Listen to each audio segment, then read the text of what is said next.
এই যে উপস্থাপনার ক্ষেত্রে যে রজত জয়ন্তী পার, এটা তো আসলে আমার দিক থেকে একটা অসম্ভব ইমোশনাল জার্নি আমি বলব। অবশ্যই। এবং এই ইমোশনাল জার্নির মধ্যে ফান আছে, প্রাপ্তি যোগ আছে, ভালোবাসা আছে প্রত্যেকটা মানুষের। এবং মানুষদের কথা যখন এলো, আমি যে অনুষ্ঠানটা দিয়ে শুরু করেছিলাম আমার এই উপস্থাপনার ক্যারিয়ার, সেটাও মানুষদেরই অনুষ্ঠান ছিল একদম।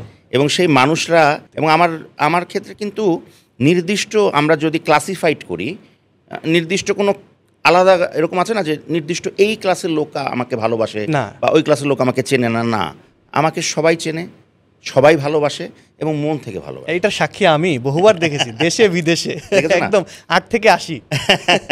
তো আমার এই শুরুটা আসলে আমি বলবো যে একেবারেই কাকতালীয় বলতে পারো, কোকিলতালীয় বলতে পারো, যেটাই বলো। হ্যাঁ।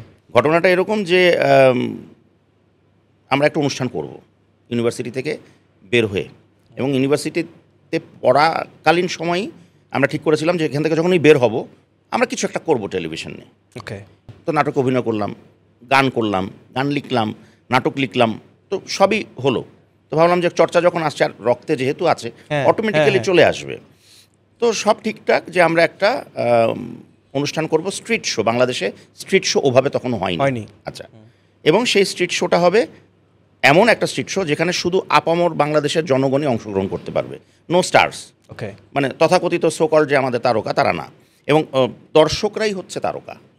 তারাই হাসবেন, গাইবেন, নাচবেন, অ্যাক্টিভিটিসে থাকবেন, গেম খেলবেন, হোয়াট এভার। দিন পরে শুটিং, অ্যাডভান্স বুকিং হয়ে গেছে, ক্যামেরা বুক করা হয়ে গেছে, তো সব রেডি, আমরা ক্রু টু রেডি, খুব উত্তেজিত।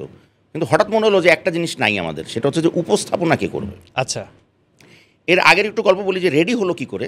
আমাদের কাছে তো আর টাকা পয়সা নাই, তখন তো আমরা স্টুডেন্ট মানুষ, মাত্র বেরিয়েছি, কেউ চাকরিতেও ঢোকেনি সেরকম করে।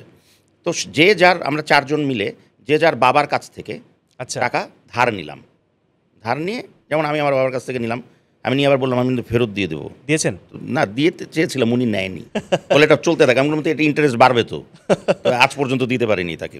এই ধরনের অনুষ্ঠান যেহেতু তখন একদম নতুন, অ্যাপ্রোচটাই নতুন, যে হয়তো একজন সাজানোও না, একদম ডাইরেক্ট, যেরকম করে তুমি আর আমি এখন কথা বলছি, হ্যাঁ, ওরকম। হঠাৎ করে গিয়ে একজনকে জিজ্ঞেস করলাম যে ভাই আপনার তো 2টা কান, 3টা কান হলে ভালো হতো না, বেশি শুনতে পাইতেন। হ্যাঁ, তো এগুলো হচ্ছে কি, এগুলো এমন কিছু কোয়েশ্চেন যেগুলো মানুষকে বিব্রতও করতে পারে, মানুষ রেগে যেতে পারে, রেগে গেলে পরবর্তী রিয়াকশন কি হবে, এটাও একটা ভয়ের বিষয় ছিল। তো কেউ উপস্থাপক হতে চাচ্ছিল না। আচ্ছা।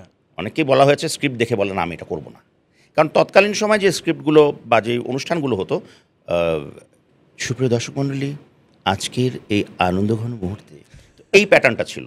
ওটার থেকে আমরা ব্রেক করতে চাচ্ছিলাম, যে এগুলো হলো তো অনেক, এগুলো নতুন কিছু হোক, স্টাইলিশ, মোর মডার্ন।